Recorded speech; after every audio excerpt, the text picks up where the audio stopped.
boa noite, bem-vindo ao Noite Informativa desta quarta-feira. A notícia do dia é a suspensão da greve dos médicos. E este é o assunto que vai abrir hoje o espaço de comentários com Ahmad Kamal.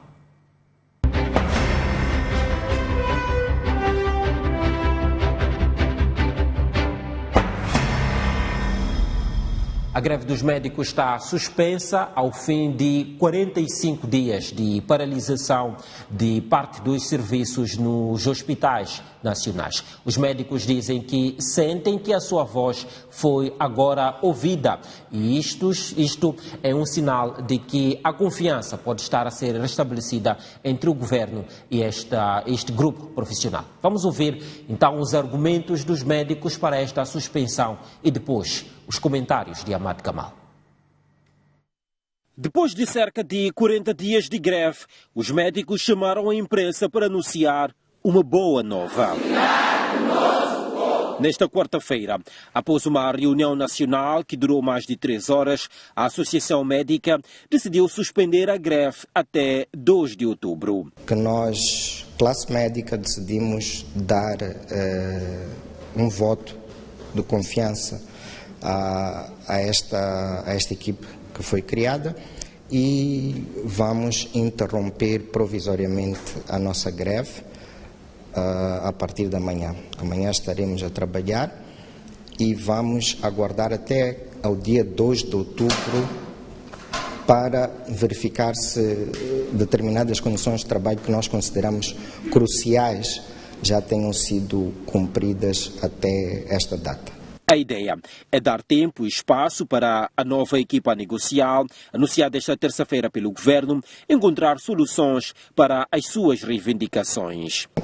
O que determinou a interrupção foi conseguirmos visualizar uma luz no fundo do túnel para que, em conjunto, todas as associações e ordens socioprofissionais possam trabalhar com o governo. E reparem que eu refiro ao governo e não ao Ministério da Saúde, em prol do Serviço Nacional de Saúde. Entre as preocupações urgentes dos médicos constam a melhoria das condições de alimentação dos pacientes e das condições precárias de algumas unidades sanitárias. A nossa voz chegou onde devia ter chegado e o que nós reportávamos de condições de trabalho também chegaram onde deveriam ter chegado. Foi decidido a criação de uma equipe conjunta de trabalho que vai incluir o Governo, a Associação Médica de Moçambique, a Ordem dos Médicos e outras associações e ordens socioprofissionais do Ministério da Saúde para trabalharem a fundo nas condições do nosso Serviço Nacional de Saúde e para tentarem ressuscitar este Serviço Nacional de Saúde. A greve nacional dos médicos envolveu mais de 2.000 profissionais de todo o país e a suspensão ocorre depois de 2 prorrogações.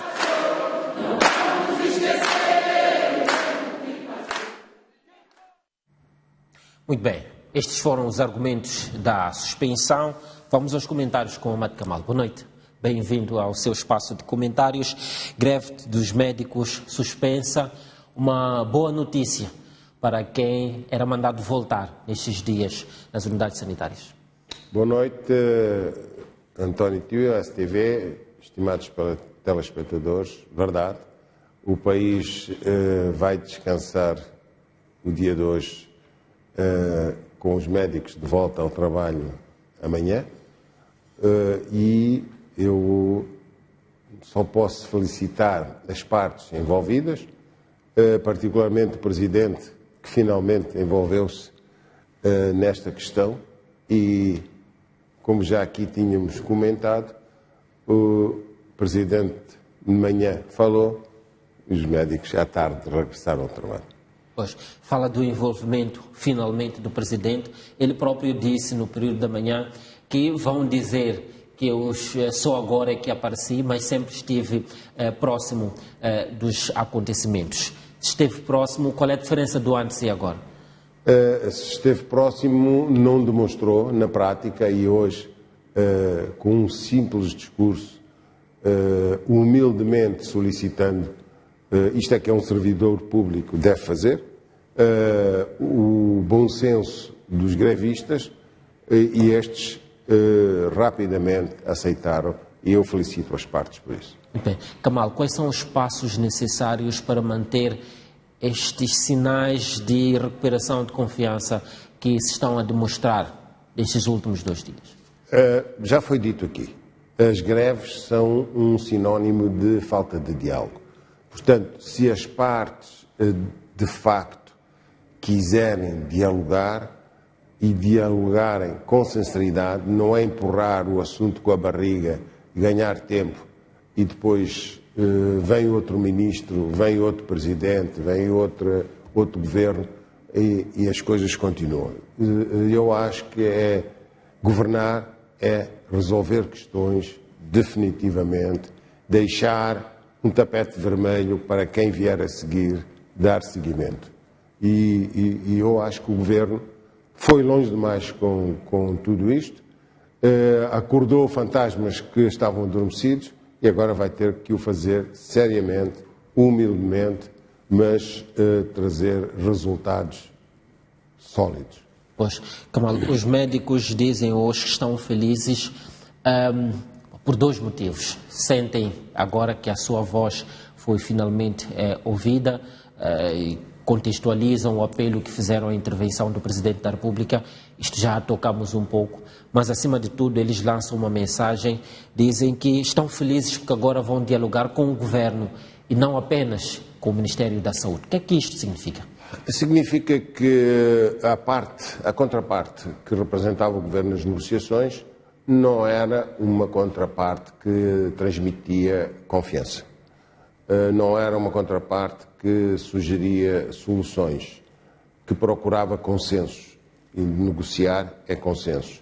Portanto, agora os médicos dizem que se sentem felizes, nós também, e acho que isto eleva as responsabilidades de ambas as partes, porque negociar é isto, e todos cedam e todos contribuam para a solução. Pois bem, mais 2 notas antes de passarmos ao nosso tema de fundo. A nova plataforma de diálogo ela é mais alargada, já não tem os 2 polos, o governo de um lado, os médicos do outro. Vão entrar agora à mesa de conversações a ordem dos médicos, embora a ordem é de médicos, vão entrar outras associações e ordens profissionais da área da saúde. Isto permite novos ares, figuras que se calhar possam amainar os ânimos? Olha, isto permite, não. A consequência de ter levado esta greve tão longe acordou os tais fantasmas que estavam adormecidos. Quais são esses fantasmas? São estes, os enfermeiros, os técnicos de saúde, os motoristas, os farmacêuticos, etc, etc. E agora não se discute salários, agora discute-se Serviço Nacional de Saúde. Eu estou de acordo. Eu acho que se é para discutir o Serviço Nacional de Saúde, deve-se discutir, e sejamos sérios, não esperem resolver isto em 40 dias. Não será possível. Mas é preciso discutir o Serviço Nacional de Saúde. Pois, mas isto, nesta plataforma de diálogo, eu pergunto isto porque, por exemplo, o Serviço Nacional de Saúde implica a melhoria das condições nos hospitais, implica a melhoria de alguns hospitais. Isto é investimento, isto leva tempo. Esta plataforma deve debater a questão do Serviço Nacional de Saúde ou as preocupações dos médicos sobre a tabela salarial única, os seus direitos. O que é mais viável discutir durante estes 40 dias para que se garanta que se consiga implementar o que for acordado? Vamos lá ver.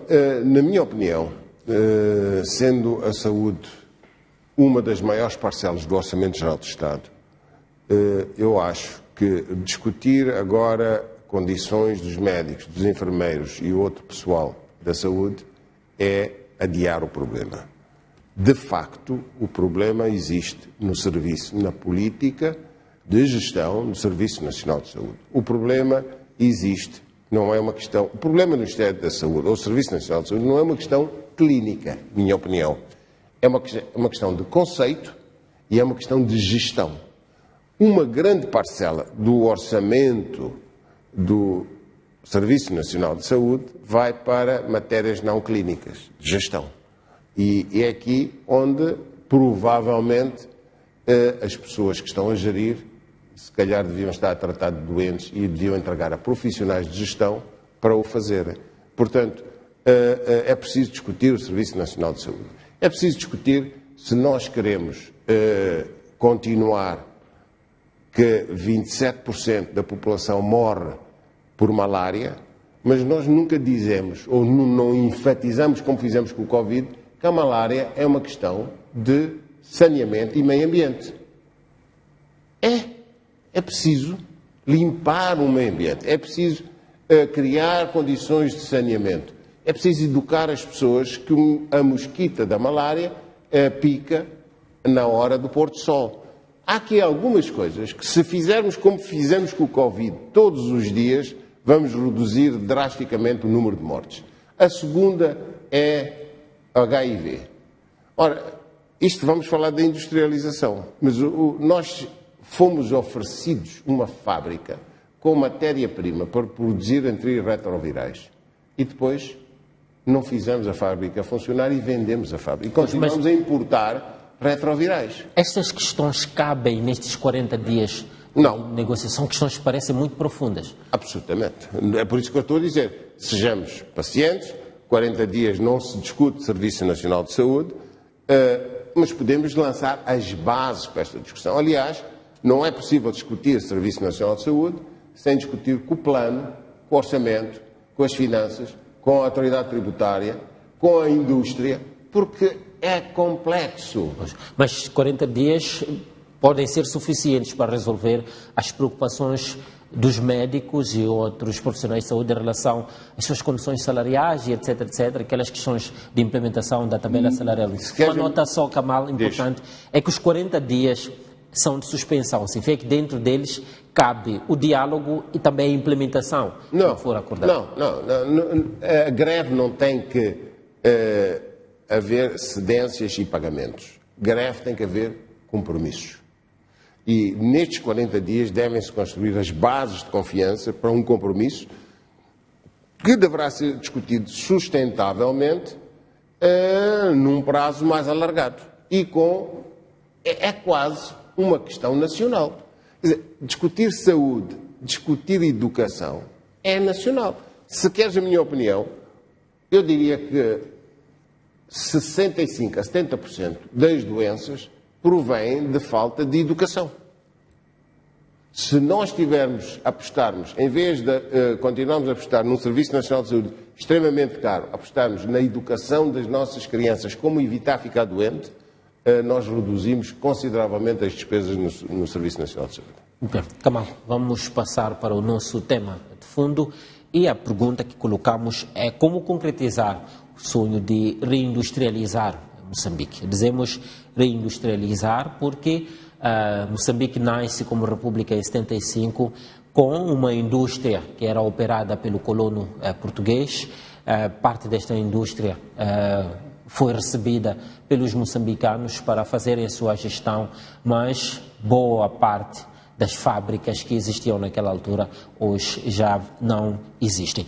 Há bons anos que falamos sobre industrialização, lançamos planos como país para industrializar o país, mas os resultados ainda saem de forma tímida. O que é que falta, Kamal, para a reindustrialização de Moçambique ou a industrialização do país, se quisermos pensar para frente? António Tiwa, estás a começar pelo fim. O que é que falta? Eu não sei se te respondo agora ou se faço uma retrospectiva. Vamos começar do começo. Vamos começar do começo. Então vamos lá ver. Em 1975, a nossa primeira Constituição da República, no seu artigo 6, diz que a agricultura é base de desenvolvimento e que a indústria e a agroindústria são a alavanca para a criação de valor. Depois tivemos em 1990, 2004, 2008, 2023, há poucas semanas. Muda o número do artigo, mas todas as constituições que nós revimos voltam a pôr estas duas premissas: a agricultura é base de desenvolvimento e a indústria ou a agroindústria é a alavanca para acrescentar valor. Quando nós vamos para o Orçamento Geral do Estado e políticas de desenvolvimento do Governo, não encontramos resultados condizentes a partir de 1985. Até 85, deixa-me lá dizer-te, Moçambique tinha uma indústria, em agroindústria era considerada a terceira melhor, o terceiro país com melhor agroindústria na África subsaariana. Vê bem, o terceiro país na África subsaariana, portanto, a partir do Saara para baixo, 30 ou 40 países, Moçambique era o terceiro melhor.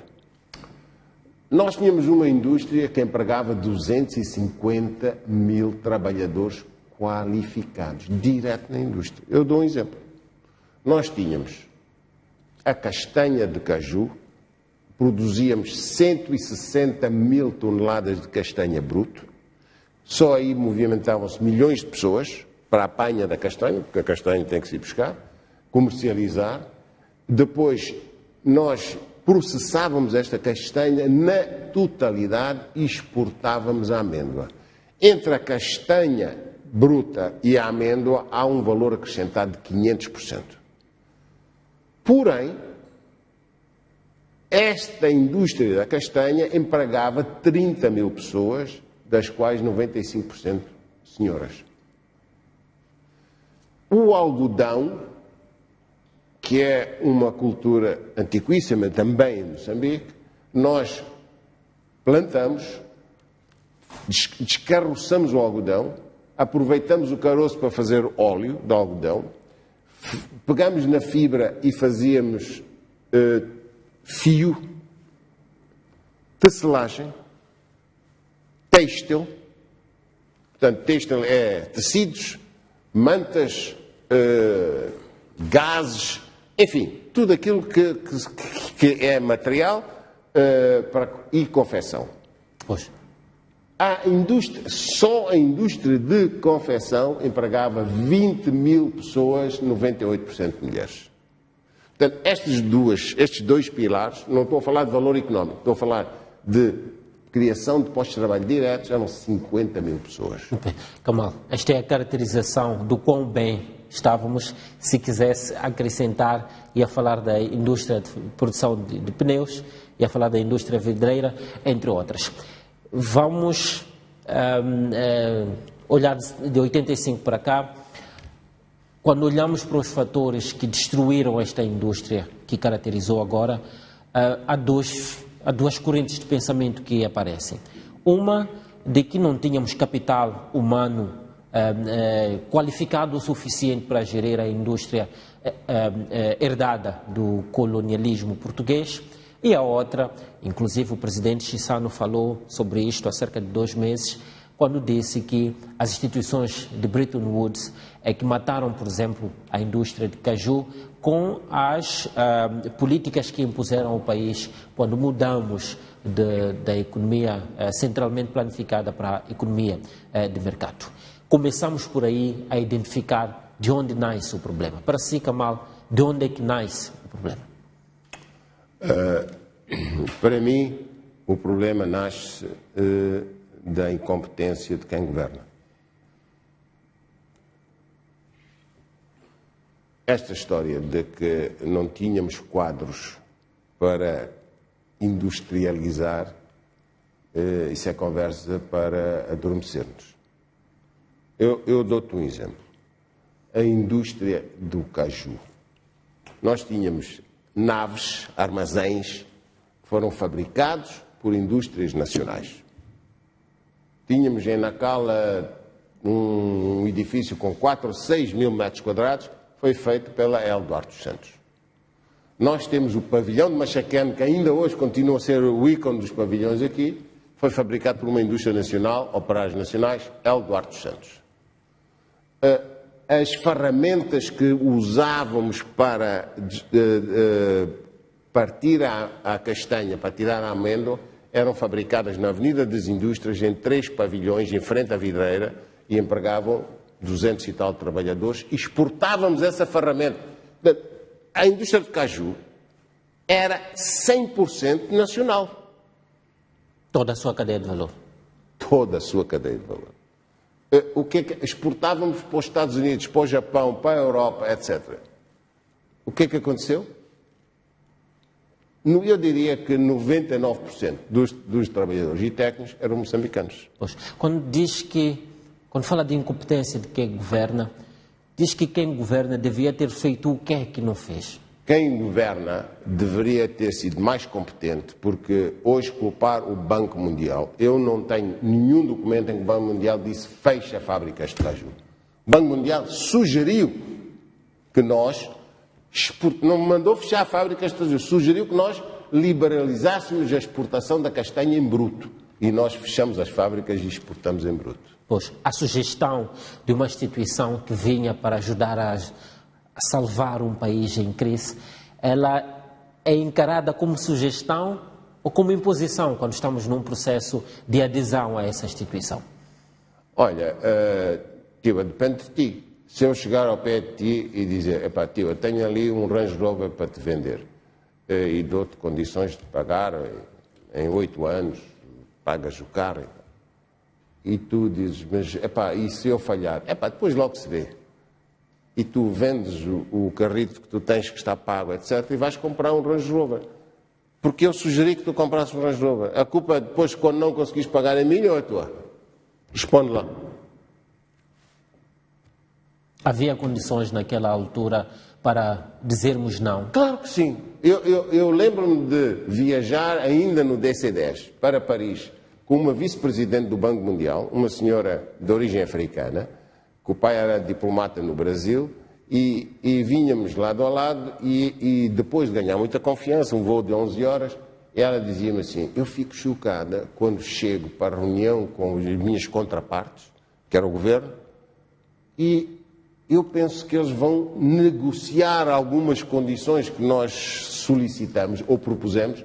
Nada, estão disponíveis para assinar os documentos todos, não há discussão. Isto é incompetência. Isto é grave. E é assim que nós destruímos. Olha lá, tu falaste da Mabor. Eu posso falar da Tudor. Posso falar da fábrica de radiadores. Posso falar da fábrica de calços travões. Na altura, nós tínhamos aqui 60 mil automóveis na área metropolitana de Maputo.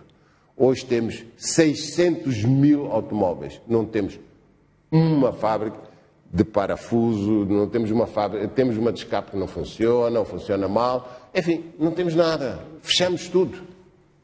Foi o Banco Mundial também que nos mandou fechar isso?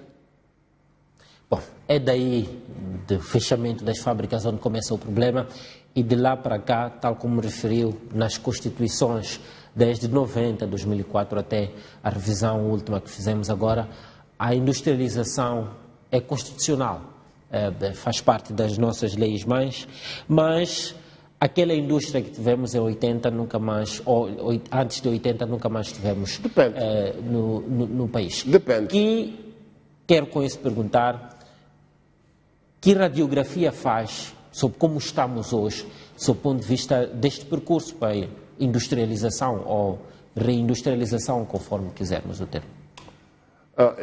Eu acho que as pessoas, os governantes que tomam a decisão têm que ser humildes e falar com aqueles que operam a indústria, operam a economia.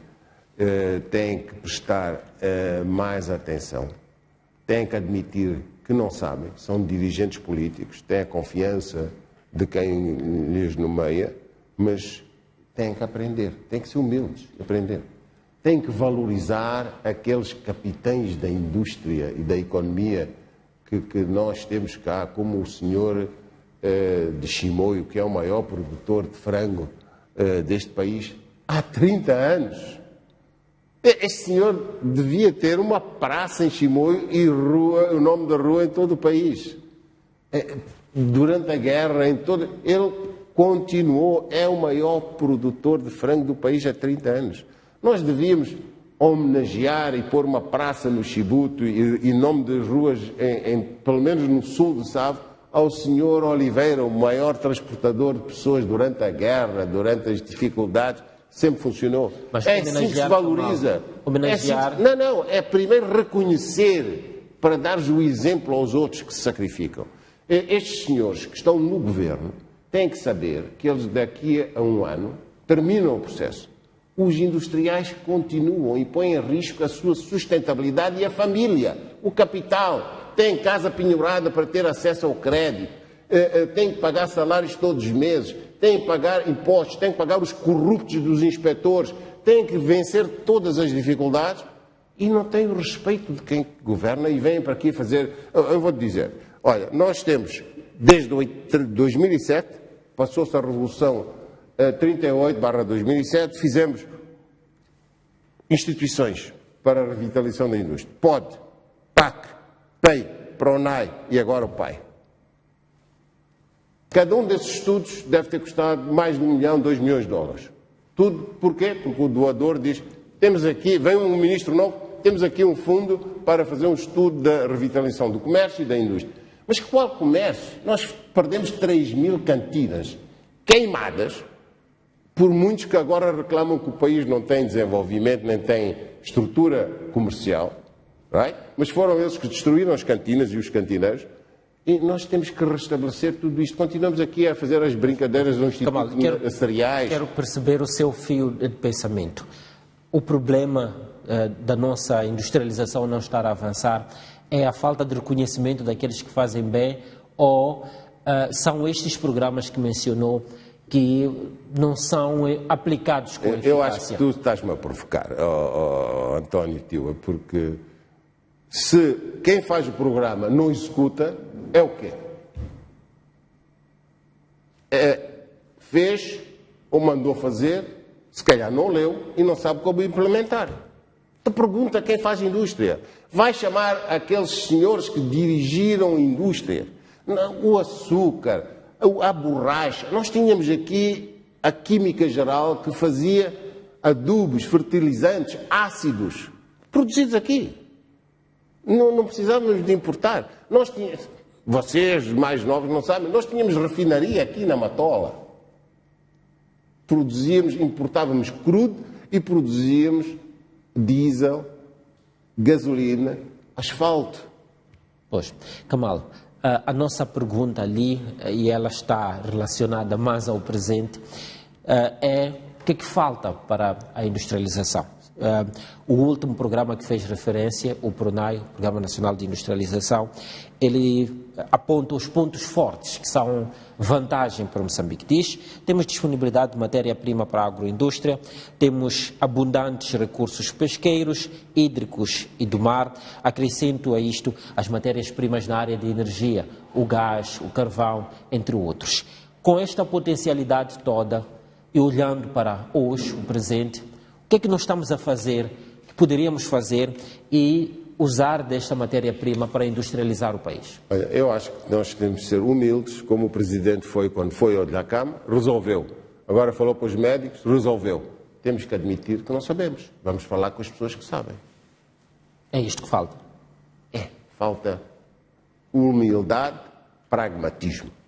Estes estudos sobre programas como o PRONAI, eles não envolvem a auscultação aos que estão no terreno a gerir algumas indústrias? Estes estudos são feitos por consultores. É por isso que os doadores estão sempre disponíveis para dar dinheiro para os estudos.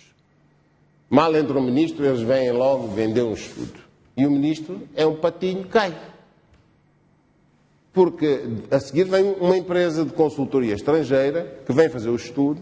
Ele não faz estudo nenhum. Eu li os estudos todos. Há páginas inteiras que é copy-paste.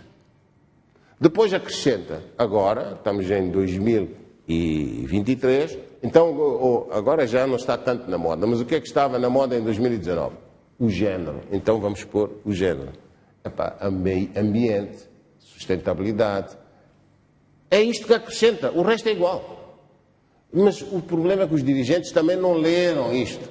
Os dirigentes fazem de estudo em estudo, nunca avaliaram o primeiro estudo. Nós temos uma estratégia de desenvolvimento económico, industrial, que é o END, 2015-2035. Felizmente, uma coisa feita a longo prazo, não é para eleições de 5 a 5 anos. Já se passaram 9 anos. Alguém avaliou alguma coisa? Eu garanto que não fizemos 5% do END. 9 anos. Estás a falar sério? Tens que respeitar estas pessoas que põem dinheiro. Nós temos tudo para ter uma indústria de montagem de equipamentos, de máquinas, de tratores. Nós tínhamos charruas, bombas de água, tínhamos aqui, a Agroalfa fabricava isto. Fechou tudo. Agora importamos da Índia, da China, produtos até de inferior qualidade. Tínhamos fábrica de sementes, agora são armazéns, vendem carros e outras coisas. Pois, Kamal, o Programa Nacional de Industrializar Moçambique, além dos pontos fortes que eu mencionei, eu olho para ele porque é o que estamos a aplicar atualmente para revitalizar a indústria.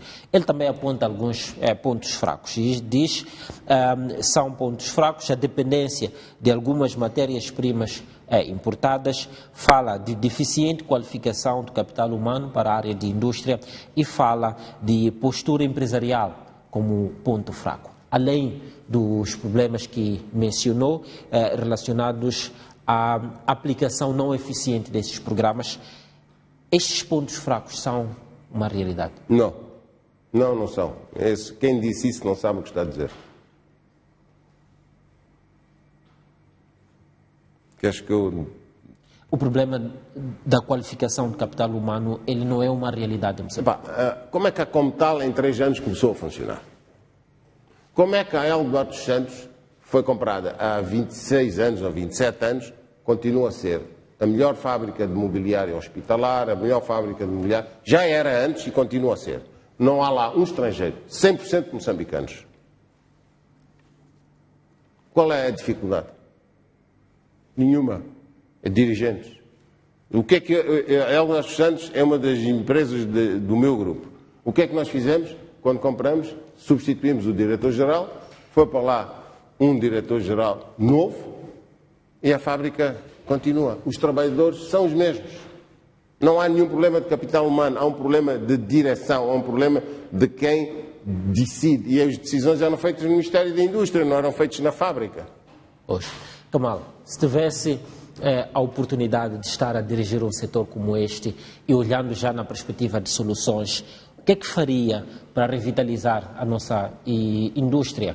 É relacionada à pergunta do que é que falta, do que é que nós estamos a fazer para esta revitalização. Olha, eu não quero voltar para a política, eu não estou interessado em nenhum lugar, mas... Se tivesse a oportunidade de sugerir a quem decide, por exemplo. Eu já sugeri algumas coisas, eles não ouvem. Os nossos dirigentes não ouvem. Eles já sabem tudo. O que é que sugeriu? Eu sugeri, por exemplo, se queres a minha opinião, esta é como a questão dos médicos, não resolves se discutir salário. Tens que mexer na estrutura. E o problema aqui é o seguinte, não é possível continuarmos a ter o Ministério de Plano, Economia e Plano, Plano e Finanças. Economia e Finanças. Porque é um antagonismo. O Ministério da Economia é um feiticeiro que vende o futuro risonho. O Ministério das Finanças é uma empresa que aleija as empresas colhendo o máximo de taxas que pode. Portanto, não pode estar na mesma pessoa. E qual é a prioridade? É recolher o máximo de contributos, a contribuição possível. Fazendo a economia fica para depois. Fazendo o paralelismo, a indústria e o comércio está a indústria e comércio é igual, não faz sentido nenhum. Aliás, separar? Se queres que eu te diga, nem devia haver, na minha opinião, com todo o respeito das pessoas que estão no Ministério da Indústria e Comércio, devia ser o Ministério da Economia. a tratar da industrialização? Porque todos os ministérios têm economia. É aqui que voltamos outra vez à indústria. Quer dizer, a saúde tem economia, a educação tem economia, a administração pública tem economia. Toda a gente, a agricultura então não se fala, tem economia. Toda a gente tem economia. Então, onde é que está o Ministro da Economia que pega nisto tudo, faz uma coordenação e diz, bom, ok, isto é estratégico. Qual é outro Ministério que tem um orçamento brutal e que devia ser, até por questões de interesse nacional, o Ministério da Defesa devia consumir nacional. Pois, a reindustrialização faz-se remodelando o modelo de composição dos Ministérios do Governo? A remodelação, a solução faz-se pensando diferente. Vou repetir, sendo humilde. E não é por seres ministro ou outro lugar qualquer que tu sabes tudo. Portanto, há questões que são muito específicas. E indústria é uma delas. É preciso ir falar com as pessoas que sabem. Isto que eu te estou a dizer, tenho a certeza que metade das pessoas no governo não sabem. Não sabem que indústrias havia aqui. Eu estou-te a dizer, há metade das pessoas no governo não sabem metade das indústrias. Se eu te começar a dizer as indústrias da borracha, a UFA, a Facobol, faziam sapatilhas, sapatos, bolas, fazia-se tudo aqui. A vidreira fazia tudo para a Coca-Cola, para empresas de cerveja. Nós tínhamos fábrica de refresco em Inhambane, em Gaza, em Maputo, fábricas de óleo em Maputo, em Inhambane, na Beira, em Quelimane, na Zambésia. Tínhamos o maior palmar do mundo na Zambésia. A Zambésia era uma grande província de exportação de produtos agroindustriais. Movimentava barcos, barcaças, tratores, caminhões, etc. Nós tínhamos 100 serrações, exportávamos madeira serrada, parquet, réguas, travessas de caminhos de ferro. Agora só saem navios de troncos. Quantas pessoas trabalhavam nessas serrações? As pessoas que estão a falar não sabem o que é que estão a dizer. Okay. Kamal, muito obrigado pela sua presença. Fica assim para trás. Parabéns aos médicos e ao Presidente. Pois, fica assim para trás o espaço de comentários com Amado Kamal.